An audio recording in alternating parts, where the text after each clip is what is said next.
Elsa et nous sommes ravis d'accueillir aujourd'hui Guillaume Lopez-Marcoux, président fondateur de l'Atelier des Papilles. Guillaume, bonjour et merci d'avoir accepté notre invitation. Bonjour, avec plaisir. Alors Guillaume, est-ce que vous pouvez nous parler un petit peu de l'Atelier Papilles? Déjà, en fait, on va peut-être commencer par vous présenter vous d'abord.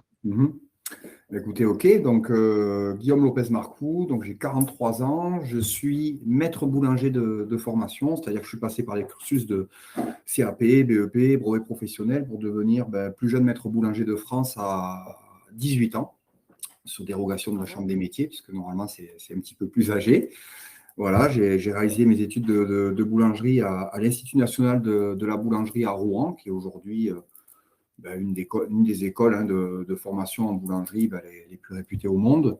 Voilà, donc moi je viens vraiment de la pratique, du métier, du pétrin. J'ai commencé en apprentissage avec mon petit scooter et puis de fil en aiguille, j'ai souhaité en tout cas étoffer ma palette de savoir-faire dans ce métier-là, que j'ai complété après par une école de commerce, Subdeco, pour accueillir, enfin en tout cas acquérir, on va dire, le panel complet des possibilités, tant sur les sujets de pilotage, de vision, de commerce, que ceux de mise en œuvre pratique métier. Voilà, donc ça remonte à il y a quelques années maintenant. Et de fil en aiguille, donc je viens d'une famille d'entrepreneurs, parce que moi-même, je suis entrepreneur depuis le plus jeune âge. J'ai eu un seul employeur dans ma carrière quand j'étais en alternance, justement, en formation. Et j'avais un papa donc, qui était dans les métiers de l'industrie en boulangerie. Et un jour, on s'est rapprochés, on s'est dit, bon, ben voilà, pourquoi ne pas créer une enseigne de boulangerie, donc à l'époque, qui s'appelait Histoire de pain, qui était des terminaux de cuisson, donc très axés surgelés, entre guillemets. Et lui, donc, était fournisseur de ces solutions-là pour les magasins. Et donc, de fil en aiguille, puisque moi, je suis plutôt puriste du métier et je défends en tout cas des valeurs d'engagement et d'authenticité dans le savoir-faire, au bout de quelques années, donc ça fait une dizaine d'années maintenant, j'ai finalement racheté ce tout petit réseau qui était Histoire de pain pour le repositionner, on le verra un petit peu plus loin dans la présentation, mais le repositionner donc en atelier papilles avec de la fabrication maison, de l'authenticité, et du savoir-faire pour pouvoir en tout cas monter en gamme, optimiser le modèle économique et puis nous différencier aussi par rapport au nombre d'acteurs de la filière. Donc ça, on y reviendra. Alors, ce qui est important chez nous et dans les fondamentaux, avant tout, c'est les codes. Les codes, j'entends derrière tout ça le mot valeur. Voilà, nous, on est une enseigne à taille humaine, résolument engagée. Et donc, on défend des fondamentaux que sont l'audace, la proximité, l'engagement et l'excellence. Donc, l'audace, c'est, pour vous décrire en quelques mots, c'est la volonté, en tout cas, de ne pas être suiveur. Nous, on est très axé sur le produit. On a notre propre pôle R&D, donc recherche et développement en interne. On externalise certaines des ressources avec des chefs cuisiniers pour aussi avoir de l'innovation et de la différenciation. Donc, on est des gens audacieux, comme je le disais, qui ne sont pas des suiveurs. On a un état d'esprit de challenger et on a la volonté, en tout cas, de réussir par on va dire, cette fraîcheur qu'on peut apporter, en tout cas, dans nos actions au quotidien et notamment sur la mise en place de recettes, puisqu'on sort 2 cartes de restauration par an qui vont du sandwich au plat cuisiné à consommer sur place ou à emporter, avec des recettes de saison. Donc, on va toujours garder nos 20-80, qui sont nos recettes incontournables, et qu'on va compléter avec des recettes axées sur des matières premières de saison que l'on développe voilà, de façon semestrielle. Donc là, pour vous donner un indicateur, en ce moment, on travaille sur l'élaboration de la carte qui sortira dans 6 mois, qui sera axée sur sa saison de prédilection. Voilà pour l'audace. Donc, la proximité, c'est très important chez nous aussi. On est une entreprise à taille humaine. Aujourd'hui, l'atelier Papilles compte une trentaine d'établissements avec un plan de développement qui est très fort, puisqu'on va pratiquement doubler le réseau dans les 18 à 24 mois qui viennent. Donc, on est à un moment charnière de notre développement. Et ce qui compte pour moi, c'est de pouvoir développer en tout cas cette enseigne-là de façon mesurée et maîtrisée. Donc, on est dans la proximité, l'accompagnement, la formation, l'accessibilité. Donc, chez nous, ça peut paraître bête comme ça, mais quand le téléphone sonne, on répond. Quand il faut intervenir chez un franchisé, on y va physiquement avec nos moniteurs techniques, nos animateurs réseau. Moi-même, je me déplace beaucoup dans les magasins parce que j'adore les boutiques, j'adore les produits. Donc, voilà, hein, je vis un petit peu de tout ça. Donc, la proximité, c'est quelque chose de très important. On est arrivé il y a 7-8 ans à créer des commissions consultatives également dans lesquelles siègent certains de nos franchisés pour débattre sur des sujets de publicité et de marketing pour une commission. Pour une autre commission, ça va être l'achat, la logistique, le produit, le matériel. Enfin, on a plusieurs commissions de travail comme ça et on a également des comités de pilotage dans lesquels œuvrent les franchisés, notamment sur le sujet RSE et impact positif, puisque nous sommes extrêmement engagés, ce qui me permet de faire la transition sur la troisième valeur, hein, qui est l'engagement. Donc, l'engagement chez l'Atelier Papy, elle se joue à 2 niveaux. La première, c'est plus un sujet de savoir-vivre, en fait, hein, de simplicité. Alors, ça peut paraître bête de l'évoquer comme ça, mais l'engagement, chez nous, c'est une parole donnée, une parole tenue. On va au bout des sujets. Quand moi, je serre la main à quelqu'un, on peut signer des contrats, on peut faire plein de choses, mais en tout cas, quand je m'engage personnellement ou mes collaborateurs à tenir un engagement, on y va et on va au bout. Alors, bien évidemment, et dans une logique de réciprocité, on attend la même posture de nos candidats à la franchise. Parce que notre intérêt à nous, une fois de plus, ce n'est pas de signer un contrat et d'ouvrir un magasin à tout prix. C'est en tout cas, parce qu'aujourd'hui, on a la maturité et le recul et le nombre d'établissements qui nous permet, c'est en tout cas de pouvoir choisir nos partenaires franchisés pour pouvoir vivre cette relation du contrat de franchise dans la meilleure des conditions. Un contrat de franchise, ça dure 7 ans chez nous. Et pour nous, on veut la partager avec des personnes qui ont des visions communes du commerce, de l'engagement sur les valeurs, ce qu'on est en train de parler, et ainsi de suite. Donc, c'est très important, l'engagement.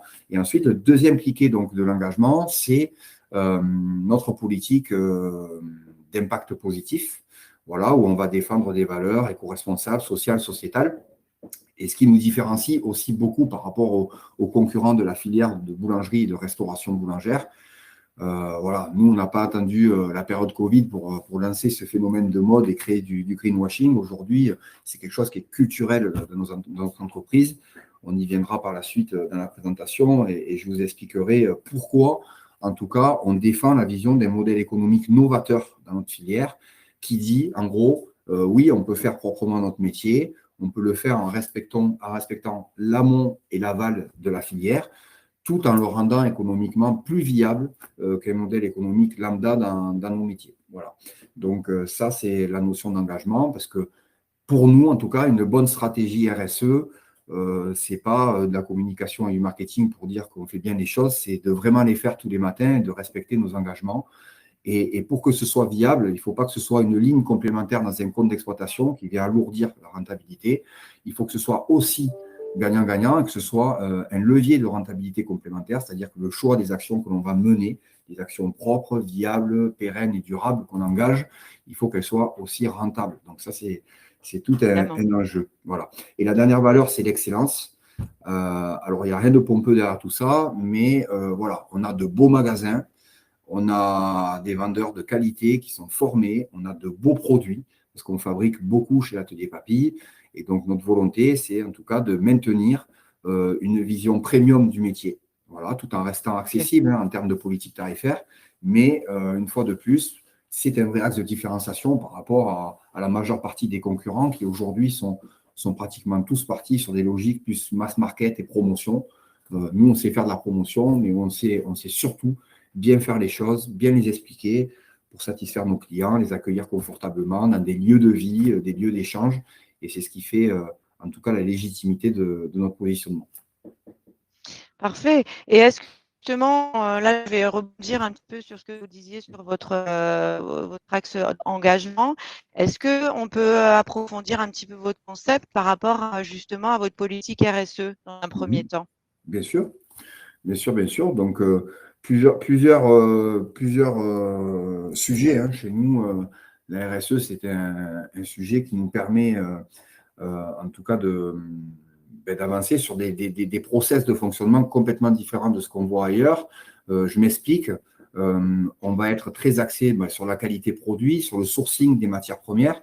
Il faut savoir que nous sommes nous-mêmes notre propre distributeur de matières premières, tant sur la boisson que le fruit et légumes, que le frais, que l'épicerie, enfin tous les besoins consommables alimentaires. Alors, cette centrale d'achat et de référencement, elle a été créée à la demande des franchisés il y a 7-8 ans maintenant. Donc, c'est un métier qu'on a appris. Nous, notre métier premier, ce n'est pas d'être distributeur, mais on le fait aujourd'hui et on le fait avec plaisir, en fait, parce que ça nous permet typiquement de pouvoir référencer nos propres matières premières, voire même de pouvoir concevoir nos propres matières premières avec nos fabricants de matières premières. Donc là, on est dans des logiques d'optimisation d'impact carbone, dans des logiques de circuits courts, donc pour les approvisionnements, dans des logiques de consolidation au niveau transport, c'est-à-dire que chez nous, il n'y a pas une demi-palette qui est transportée dans un camion. On fait voyager nos camions que par palette pleine, donc là, ça contribue à l'optimisation de l'impact carbone. On travaille beaucoup de matières premières d'appellation. On travaille beaucoup avec des maraîchers en région. Donc, on a vraiment cette culture-là, si vous voulez, du sourcing et du référencement propre. Voilà. Donc, ensuite, on a une vision également qui nous permet, dans nos engagements, d'aller aujourd'hui référencer par exemple notre farine. Je vous donne un indicateur. On est aujourd'hui le seul réseau français chaîné en boulangerie à être labellisé Agriéthique, qui est le premier label de commerce équitable français. Donc, pour nous, ça fait un peu plus de 2 ans désormais qu'on travaille avec Agriéthique. Et cette réflexion et cette action, en tout cas, c'est le fruit d'une réflexion que j'ai eue il y a quelque temps. Il faut savoir qu'en moyenne, il y a 41 transactions boursières sur le grain de blé non transformé. Donc, c'est au niveau des traders, dans les circuits boursiers, avant qu'un boulanger puisse acquérir une tonne de farine, par exemple. Donc, moi, je trouve ça quand même excessif, puisqu'en fin de compte, cette marge-là, ces 41 transactions profitent à des gens qui n'ont rien à voir avec la filière. Donc, nous, on s'est décorrélé des cours boursiers, ce qu'on appelle le MATIF, ou la bourse de Chicago également, qui traite beaucoup sur les matières premières. Et on est allé traiter en direct avec Agriéthique et nos propres agriculteurs. Donc, vous voyez, la semaine dernière, nos franchisés étaient dans les champs de blé, puisque à partir de cette semaine, va commencer la moisson du blé. Et donc, on a passé un moment avec nos agriculteurs à échanger avec eux. Et cet intérêt-là, en fait, du label Agriéthique, il est à plusieurs niveaux. Premièrement, on a un cahier des charges éco-responsable qui est respecté et tracé, c'est-à-dire que nos blés sont 100% français. On connaît le nom et le prénom des personnes avec qui on travaille. On s'appelle au téléphone régulièrement. Et surtout, on les rémunère mieux. C'est-à-dire que sur cette marge, finalement, qui disparaissait au travers des jeux de transactions boursières et autres, aujourd'hui, nous, on a redistribué une partie aux agriculteurs et on achète mieux pour eux, en tout cas, et on respecte l'amont de la filière en les payant mieux, on achète mieux notre blé qui, par la suite, sera transformé par l'intermédiaire des organismes stockeurs, donc, et céréaliers, et puis les meuniers. Donc, l'intérêt de cette formule-là, elle est un blé propre, garantie sans pesticides, avec de la farine issue d'agriculture raisonnée, donc pas de traitement préventif. On va traiter une parcelle que quand elle est malade et que sur un périmètre défini. Donc ça, c'est très important. Donc on a des blés d'une pureté qui sont très élevés et un résultat pour une farine hyper premium, exclusive. On a nos propres sacs Atelier Papy, que ce soit sur les farines blanches pour la baguette que pour les farines spéciales pour les pains spéciaux. Et à côté de ça, ce n'est pas pour ça qu'on le fait, mais c'est important aussi, on achète très bien nos farines, puisqu'on est de l'ordre, grosso modo, de 30 à 40% d'économie d'échelle par rapport à des blés conventionnels qui sont livrés par n'importe quel meunier chez n'importe quel boulanger. Donc, vous voyez, ça, c'est un bel exemple d'engagement parce qu'on fait proprement notre métier, on fait consommer des produits à nos clients qui sont tracés français et de grande qualité issus de l'agriculture raisonnée. On rémunère beaucoup mieux nos agriculteurs et en plus, ça devient un levier dans notre modèle économique de rentabilité complémentaire. Donc ça, pour nous, c'est une vision optimisée, en tout cas, de ce que peut être la démarche RSE. Oui, ça rejoint ce que vous disiez tout à l'heure sur l'excellence. Là, on est en plein dedans. Là, vous essayez de trouver en fait justement des leviers qui soient adaptés à ce que vous prônez. Exactement. Exactement. Okay. Et si on détaille un petit peu votre gamme de produits, qu'est-ce que vous proposez alors justement Alors, chez l'atelier Papy? on a une gamme qui est assez riche, hein. Donc, les métiers du pain, je l'évoquais tout à l'heure. Donc, tout est pétri sur place dans chaque magasin. Donc, chaque magasin est livré en direct par le meunier de sa farine. Il y a une collection qui va de la baguette en passant par les pains spéciaux. Les pains spéciaux, donc, on a peut-être 50% de la collection de pains spéciaux qui sont des farines bio aujourd'hui. Les 50% restants sont sans exception des farines issues d'agriculture raisonnée et dont certaines sont encore écrasées à la meule de pierre, donc comme le procédé ancestral que vous connaissez avec des grosses meules rondes qui viennent donc écraser le grain. Donc sur les pains spéciaux, on a en permanent une quinzaine de recettes qui sont mises en place et avec ensuite une logique de saisonnalité où on va proposer des pains d'hiver, des pains d'été en fonction des temps de consommation et des périodicités. Bien sûr. Donc c'est une gamme qui est très riche. On travaille sur une base de levain pâteux naturel. Donc on fait nous-mêmes, alors c'est un petit peu technique, mais on fait nous-mêmes nos propres rafraîchis de levain en magasin. On a créé notre propre acidité, ce qui permet d'avoir des produits avec un goût spécifique, une longue conservation et puis une vraie signature produit quelque part. Quand on vient chez l'atelier Papy, on vient pour une qualité, un goût, un look produit. Enfin, tout ça, ça fait partie en tout cas de notre offre boulangerie. On a une approche métier qui est assez ancestrale, je vous l'ai expliqué tout à l'heure, où on a toute une gamme de produits. Et là, on en voit l'illustration avec ce qu'on appelle des pains partagés. Donc, qui sont des pains qui sont vendus, par exemple, pour le pain complet, entier ou alors en demi. Et il y a ce geste de rompre le pain à la main. Donc, la vendeuse propose au client un demi-pain, un pain entier. Donc, on est dans cette démarche-là, comme ça se faisait il y a plusieurs siècles en arrière. Voilà.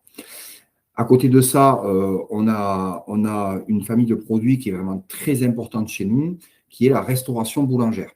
Donc là, vous avez une illustration sous les yeux. Il faut savoir que chez l'atelier Papy, on a deux vrais poumons dans le compte d'exploitation, c'est la boulangerie et la restauration. On génère autant de chiffre d'affaires dans une famille produit que dans l'autre. Voilà. On est très dynamique et très reconnu. On a été 3 années d'affilée reconnus comme deuxième enseigne nationale en termes d'innovation produit et de dynamisme de collection, qualité de service par capitale. C'est un sondage auprès de 20 000 consommateurs. On est très suivi sur l'innovation, notamment par les médias, puisque, comme je vous le disais, on a notre propre pôle R&D et on va mettre au point nos propres recettes. Donc, voilà, là, vous avez une illustration avec des pâtes avec de la bisque d'écrevisse, par exemple, qui est réalisée par un meilleur ouvrier de France spécifiquement pour nous.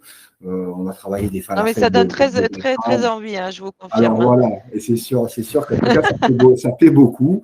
Et on est capable de servir du sandwich jusque, je ne sais pas, à la cuisse de canard pendant les fêtes.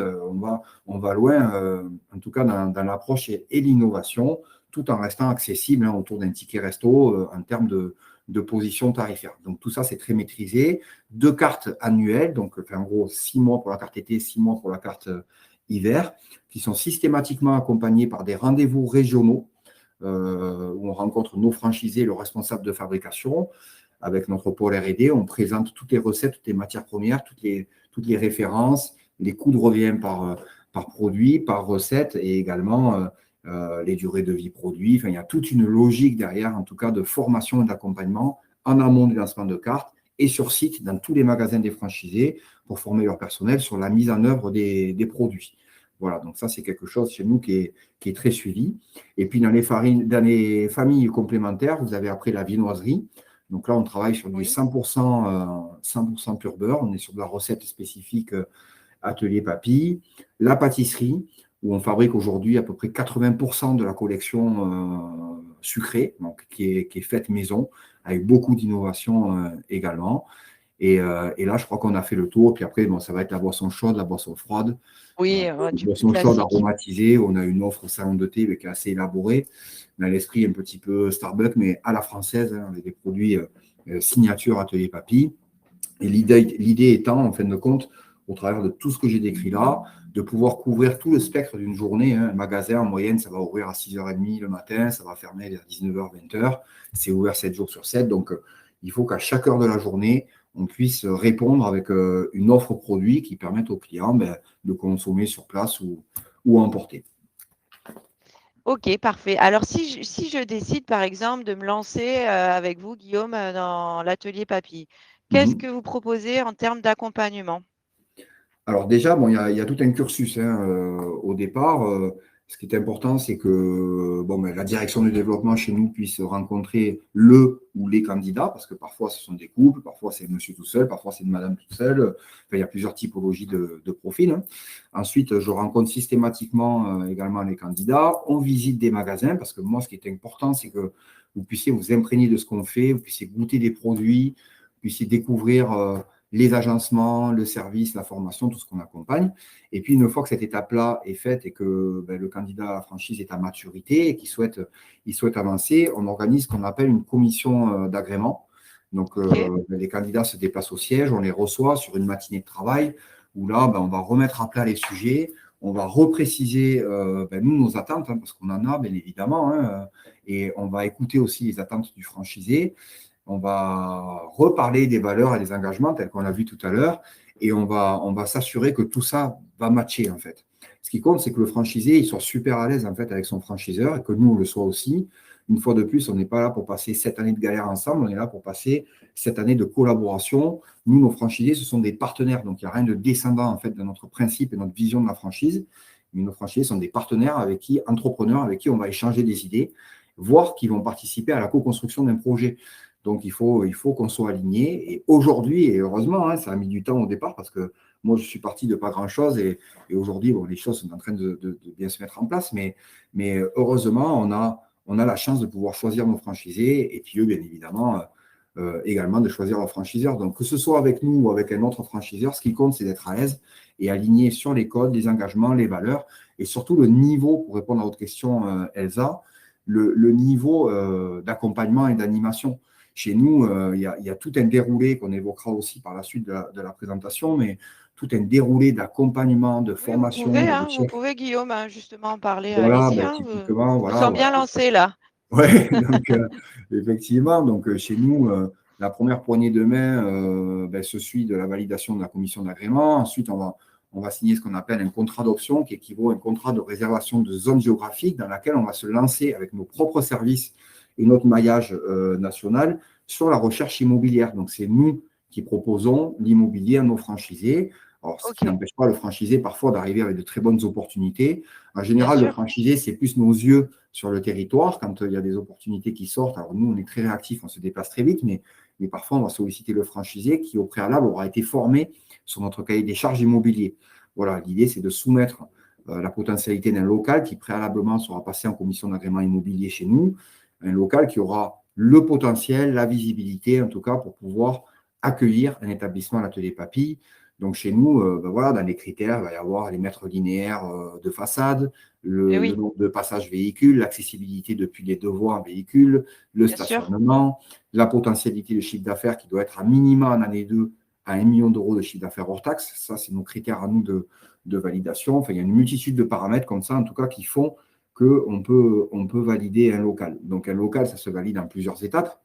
Mhm. La commission d'agrément immobilier, notre avis avec une notation interne sur le local, et il faut qu'il ait une note supérieure à 80% pour être éligible au premium et être proposé aux franchisés. Donc là, ça fait 2 niveaux de validation. Troisième niveau de validation, la validation du franchisé, bien sûr, parce que nous, on veut l'entendre s'exprimer, on veut qu'il y ait une croyance, en tout cas, au projet. Et donc, c'est important qu'il soit partie prenante dans la prise de décision. Et ensuite, il y a une étude de marché qui est réalisée par un organisme externe à la franchise. Donc là, on travaille avec les 3 principaux acteurs nationaux en retail alimentaire. Et donc, cette étude de marché est faite de façon transparente par cet acteur-là. C'est une étude de marché qui est faite physiquement sur site. Donc, nous, on n'accepte pas les études à distance, Google et compagnie. On veut des gens qui soient à nos côtés et Sur sur le site place. pour appréhender. Et une fois qu'on récupère la potentialité de chiffre d'affaires de cette étude et son contenu, et bien là, c'est le dernier niveau de validation qui permet l'engagement. Voilà. Donc, on accompagne également sur le montage du business plan. Alors qu'on soit très clair, on n'en est pas les rédacteurs. Là, c'est le franchisé accompagné de son expert comptable qu'on peut lui présenter s'il n'en a pas, hein, parce qu'on a un réseau Oui, partenaire pour l'expertise comptable, qui va réaliser le business plan. Nous, on l'accompagne avec la direction financière chez nous sur les ratios moyens réalisés et constatés sur les 12 derniers mois d'exercice par tous nos franchisés. Donc, on est sur des ratios qui sont très concrets. Et on va on va customiser et aligner, en fin de compte, le business plan, donc réparti sur la partie compte d'exploitation prévisionnelle et plan de financement, en vue d'avoir un support qui soit hyper représentatif de ce qui est pratiqué dans le réseau. Et à partir de ce moment-là, on complète ce dossier financier-là avec les dossiers commerciaux, les éléments sur le franchisé, l'état civil, son imposition, enfin tout ce qu'on peut imaginer. On prend les rendez-vous en banque et on se déplace. Donc, ça peut être moi qui y vais personnellement ou la direction de développement chez nous. Et on se déplace, accompagner le franchisé lors des rendez-vous bancaires pour l'obtention de ses prêts moyen terme et ou crédit bail matériel en fonction de comment sera financé le projet. Donc, vous voyez, l'accompagnement est très suivi. Pareil sur la partie travaux. Donc, on travaille avec 3 architectes au national. On a un bureau d'études qui est externalisé. Et aujourd'hui, on prend les dossiers en main avec l'aval du franchisé, du dépôt de dossiers administratifs pour obtenir les autorisations de travaux, réalisation de fonds de plan, réalisation de plans d'agencement, réalisation de dossiers de consultation des entreprises, appel d'offres, présélection des entreprises. Après, le franchisé valide, hein, parce que le franchisé, c'est lui, à un moment donné, qui est le payeur. Donc, il va choisir effectivement ce que nous, on peut préconiser ou pas, parce qu'il peut aussi intégrer dans l'appel d'offres des entreprises amies. On a tous un cousin électricien ou un oncle plombier, donc on l'interrogera également. Quand bien même il sera capable de répondre favorablement sur les critères financiers, de durée et de respect du cahier des charges pour les travaux. Donc, tout ça est mené jusqu'à la remise des clés avec des rendez-vous hebdomadaires de suivi avec nos architectes et les personnes qui pilotent les chantiers, des comptes rendus hebdomadaires sur l'avancement des travaux jusqu'à la livraison du local. On accompagne également au recrutement, donc voilà, hein, très clairement, on travaille avec un organisme de formation qui fait tout le travail, on va dire, préalable de ciblage en fait des futurs collaborateurs. On échange avec le franchisé sur qui seront ses futurs salariés. Il valide au départ entre 15 à 20 collaborateurs à former. Hein, on tape toujours un petit peu plus large parce qu'il y a toujours un petit peu de déperdition, hein, malheureusement. Donc, des gens qui sont plus ou moins impliqués, qui auront plus ou moins d'affinité avec le métier, qui continueront pas la formation. Et puis, on se retrouve avec une quinzaine de personnes formées. Donc, on a signé les accords avec Pôle emploi et notre OPCO de branche qui permettent une prise en charge totale de ces temps de formation. 3 semaines pour tous les collaborateurs en amont de l'ouverture et 15 jours à l'ouverture, ce qui permet en tout cas d'acquérir, hein, on va dire les valeurs, les codes et connaître un petit peu l'offre produit, les mécaniques menus, enfin, tout ce qu'il peut y avoir derrière, la pratique des systèmes d'encaissement, enfin, il y a plein de sujets hein, sur lesquels on passe. Oui. Et voilà, et au terme de ces 5 semaines de formation, le franchisé signe son contrat de travail ensuite avec ses propres collaborateurs. En parallèle, on a la formation des franchisés qui est bien évidemment déliée de celle de ses futurs collaborateurs. Donc là, le franchisé va venir 3 semaines en formation, donc en magasin et au siège social de l'enseigne. L'idée, c'est de le faire passer par tous les postes possibles et inimaginables d'un atelier papy. On va faire de la vente, on va faire des baguettes, on va faire de la viennoiserie, on va faire de la préparation salée, on va faire de la gestion, on va le former à l'utilisation des outils. Donc, nous, on est très équipés en outils, hein, on a notre propre extranet avec, c'est un principe un peu comme les réseaux sociaux, hein, d'échange entre franchisés et franchiseurs. Tous les books opérationnels sont également implémentés à l'intérieur. Tout ce qui est web to print, validation de support communication est implémenté à l'intérieur. On a un outil aussi digital d'intelligence artificielle connecté au système d'encaissement qui permet de faciliter les prises de commandes en fait, des franchisés en magasin. Et en fait, c'est un outil prédictif qui permet de définir le volume moyen hebdomadaire à commander. Cet outil-là va se caler sur le constaté, la semaine d'avant, l'année d'avant, le mois d'avant, l'année d'avant, en termes de débit produit. Il va se caler sur les prévisions météo, les événements sportifs, les grèves, pourquoi pas.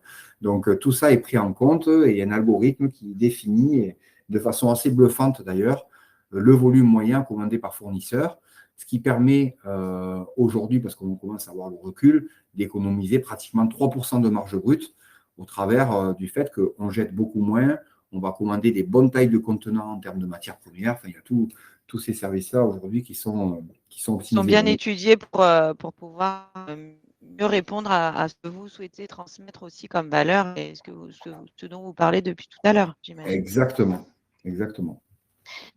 Alors, est-ce qu'on peut parler maintenant de ce candidat idéal, en fait, si on aussi candidat idéal mais est-ce que vous, votre franchisé, vous l'imaginez comment? Alors nous, notre franchisé, il peut y avoir plusieurs profils. En tout cas, il y a un tronc commun. Ce sont des gens qui doivent être quelque part commerçants, ça c'est sûr. Pourquoi pas commerciaux également. Des gens qui ont eu des premières vies professionnelles, une ou des premières vies professionnelles accomplies, voilà, dans le management ou le pilotage de comptes d'exploitation. Ça, c'est très important. Ça peut être monsieur tout seul, madame toute seule, parce qu'on a aussi des franchisés féminines et qui se débrouillent très bien chez nous. Ou ça peut être aussi des couples, bien évidemment. Et puis parfois, Oui. on a des franchisés qui sont plus dans une perspective multisite aussi, où là, on va avoir des personnes qui vont créer une organisation de travail avec des responsables d'établissement, des managers, pour pouvoir multiplier assez rapidement leur développement et avoir plusieurs magasins, l'atelier papy. Voilà. Donc, on va dire que là, on couvre en tout cas les différentes typologies de profils de candidats. Oui, donc on peut aussi avoir des profils investisseurs, si je comprends On bien. peut aussi avoir des profils d'investisseurs, mais il faut des investisseurs concernés et engagés. Ok, Voilà. Moi, l'investisseur, il faut qu'il réponde aussi aux valeurs et aux normes, quelque part, de l'enseigne. Après, évidemment. être investisseur, c'est pas un gros mot, quelque part, hein. Ce sont des personnes qui ont l'envie de développer. Et par contre, derrière, il va falloir se structurer avec les managers qui vont bien, qui seront aussi alignés sur nos fondamentaux. Donc, quand on fait la formation du franchisé, par la même occasion, on formera également, de façon un petit peu spécifique, son manager, en tout cas au code et au fonctionnement de l'enseigne. Mais on est d'accord qu'on n'est pas obligé d'être boulanger pour créer avec l'atelier papille. Alors, surtout pas. Alors, le principe de la franchise, alors, j'ai souvent cette discussion-là d'ailleurs avec des banquiers qui me disent, oui, bon, là, le profil, il est un peu compliqué, c'est pas quelqu'un du métier, c'est pas un boulanger. J'ai dit, mais écoutez, c'est justement un de ses principaux arguments. Alors déjà, quand on finance un projet en franchise, il faut savoir que c'est un projet qui est essentiellement un projet de reconversion, parce que c'est le propre de la franchise, hein, c'est la définition de la franchise même. Donc, nous, nos candidats à la franchise sont à 95% des non-professionnels de la boulangerie. Et ce sont souvent nos meilleurs postulants. Alors, je ne fais pas de généralité, mais souvent. Pourquoi? Parce que on connaît très bien notre modèle économique, on connaît très bien notre fonctionnement, et il ne s'agit pas de venir dérégler nos recettes ou de venir apporter à chaque fois une touche personnelle à tout. On sait comment doit être rentable un établissement et comment il faut faire pour que ce soit le cas. Et donc, les non-professionnels de la boulangerie sont souvent des gens qui amènent dans un checker, parce que nous, on amène le savoir-faire et eux vont amener dans le checker dans leur première vie professionnelle, ce qu'on a décrit tout à l'heure. C'est le mélange de tout ça qui fait une belle rencontre et une réussite. Bien Et ces sûr. gens-là sont souvent très disciplinés justement sur les notions de qualité, le respect des recettes et ce qui fait la réussite en fait de l'atelier papy. Donc, pour vous répondre, nos meilleurs candidats sont effectivement des non-professionnels de la boulangerie. Parfait. Et si on parlait un peu de chiffres maintenant, comment ça se passe chez l'atelier des papilles? Est-ce que, par exemple, quel est l'apport personnel que vous demandez à un futur franchisé? Alors, l'apport personnel, alors ça va dépendre du local qu'on lui trouve, hein. Les plus petits apports aujourd'hui sont autour de 120 000 euros pour des surfaces, on va dire à partir de 200 mètres carrés, qui sont plutôt des petits formats chez nous. Aujourd'hui, le format moyen, à partir de 150 000 euros d'apport, va se situer autour de 300 mètres carrés. On va avoir une clé de répartition de 60% en fabrication et 40% à la vente, côté surface, hein. Et donc là, ça permettra d'asseoir une soixantaine de personnes en intérieur, plus la terrasse extérieure quand c'est possible, et d'avoir un rayonnage complet avec un linéaire conséquent et tout ça. Donc voilà, il faut compter entre 120 et 150 000 euros d'apport au départ pour commencer à regarder des sujets. On travaille avec un partenaire qui est aussi capable de cofinancer les apports des franchisés, de les co-constituer, moyennant un remboursement in fine, c'est-à-dire qu'une fois que la banque est remboursée au terme des 7 ans, ce partenaire-là, qui est rentré préalablement au capital à seulement 1%, qui n'est pas du tout dans la gestion opérationnelle hein, et sans directivité, ce partenaire-là sera remboursé à une fois au terme des 7 ans, moyennant un taux. Voilà. Ça reste quelques sujets qu'on fait comme ça, parce que parfois on a des super profils de candidats, mais qui n'ont pas tout à fait l'apport. Voilà, sachez qu'on ne ferme pas la porte, on a des solutions pour répondre à ça. Et sinon, après la majeure partie du temps, le franchisé arrive avec son apport complet, quoi. Ok. Si par exemple, je décide aujourd'hui d'ouvrir une franchise à l'atelier Papy, dans Mhm. combien de temps je pourrai, ma boutique, enfin ma boulangerie sera ouverte à peu près? Alors, En gros, nous, ça prend combien de temps le montage d'un projet, l'ouverture d'une nous, boulangerie? ce qu'on maîtrise, c'est la réalisation technique, le dépôt de dossier financier, l'obtention du financement, la réalisation des travaux, les formations et tout ça. Donc, tout ce cumul-là, grosso modo, va prendre 6 mois. La Ok. variable inconnue, c'est la recherche immobilière. Et la recherche immobilière, Oui. c'est la première étape. Parce que ce qui compte, quel que soit le concept que choisira le candidat à la franchise, ce qui compte au départ, c'est de ne pas se tromper. Et donc, pour ne pas se tromper, il faut prendre le temps de bien faire. Donc, parfois, on va trouver un local en un mois, ou voire même, on a des locaux, nous, déjà dans nos viviers, qu'on aura commencé à lancer, voire à faire des travaux. Et puis, parfois, en cours de route, hop, on le transmet à un franchisé. Mais parfois, ça peut être plus long. Ça peut arriver d'avoir 6 mois de recherche immobilière, voire plus. Mais ce qui compte à l'arrivée, c'est de ne pas se tromper une fois de plus et d'avoir un établissement qui répond pleinement aux attentes de l'enseigne et du franchisé. Donc voilà, Évidemment. moi, ce que je peux vous répondre, c'est minimum 6 mois. Et puis, plus il y a affinité en fonction de la recherche immobilière et du terrain de jeu que donne aussi le franchisé. Parce que moi, j'ai parfois des candidats à la franchise qui me disent, alors j'extrapole pour grossir le trait, en gros, c'est dans telle rue ou telle rue de telle ville que je vais m'installer. Bon, mais là, on va vite faire le tour et il va falloir être parfois plus patient. Par contre, plus la zone géographique est ouverte, plus les potentialités de trouver rapidement suivent de façon plus efficiente. Donc, du coup, ça peut aussi aller plus vite. Voilà. Et donc, ça, c'est une équation à résoudre avec le franchisé lors de sa commission d'agrément pour savoir concrètement où est-ce qu'il veut aller et comment il veut faire sur ce sujet-là. Aujourd'hui, vous avez combien de points de vente en France? Alors Et à aujourd'hui, l'international, peut-être? alors pour l'instant en France, il y a des sujets internationaux qui se profilent, mais pour l'instant en France, on en a 31. Et au moment où je vous parle, on a 32 établissements à ouvrir sur horizon 18 à 24 mois. Voilà. Donc, Ah, on est super. clairement à un moment charnière de notre développement où voilà, on s'affirme. Et donc, le groupe est en train de se structurer très correctement et de façon solide. Voilà. Donc, c'est important de l'entendre. Par contre, on n'est pas des boulimiques de l'ouverture comme certains de nos confrères. Après, chacun a sa vision du métier. En tout cas, ce n'est pas la Bien nôtre. sûr. Nous, on est prêt à faire du volume, mais du volume anticipé, accompagné. C'est-à-dire que voilà, moi, chez moi, par exemple, quand je recrute un animateur réseau ou un moniteur technique, qui sont des personnes qui vont former sur le terrain les franchisés ou leurs collaborateurs, moi, ces personnes-là, elles passent par un protocole en immersion dans les magasins à succursales minimum 6 mois pour être complètement autonomes sur les sujets. Donc, il y a tout ça qui s'accompagne. Donc, c'est un investissement conséquent pour l'enseigne, mais on sait pourquoi on le fait. On le sait parce qu'on veut une homogénéité, on veut ne pas décevoir aussi nos franchisés, on veut être au rendez-vous de la disponibilité et de la proximité qui font partie en tout cas de nos fondamentaux, de nos valeurs comme on l'évoquait tout à l'heure. D'ailleurs, est-ce que vous avez des prochaines ouvertures à venir là? On peut peut-être en parler de votre Oui, du coup, actualité. au regard du plan de charge, effectivement, là, on en a fait 4 le mois dernier, vous voyez, par exemple, pour vous donner un indicateur, certaines avec des bâtiments solos, de la construction spécifique, dépôt de permis, où là, on a carrément créé le bâtiment sur un terrain, d'autres avec de la prise à bail plus classique. Voilà, et donc là, il va nous rester, je crois, avant juillet, encore 2 ouvertures à réaliser.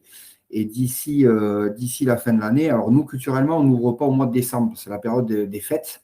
Oui, Et c'est la période où il faut aussi ne pas décevoir les clients. Donc, on évite d'ouvrir des magasins sur des mois forts comme ça, avec l'épiphanie qui arrive derrière.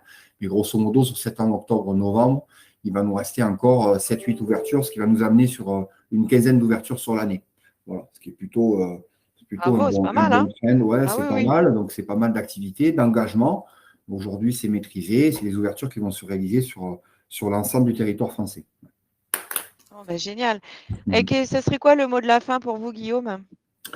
Le mot de la fin, c'est que nous, bien évidemment, on est à la recherche de belles aventures. On est à la recherche de partenaires franchisés, parce que c'est comme ça qu'on les appelle, d'entrepreneurs. On a aujourd'hui un établissement donc en devenir qui garantit quand même une assise et une solidité qui est là pour conforter nos candidats à la franchise dans un secteur d'activité pérenne et solide, hein, parce que on a suivi les sujets d'augmentation de l'électricité, des matières premières. Alors, sur les matières premières, il y a quand même une détente qui s'opère, notamment avec des baisses tarifaires à partir de juillet, mais qui ont été contrées par la simple augmentation du prix de la baguette. Donc, on va dire qu'on est passé, là-dessus. Et sur les sujets d'énergie, il y a une détente également qui s'est opérée.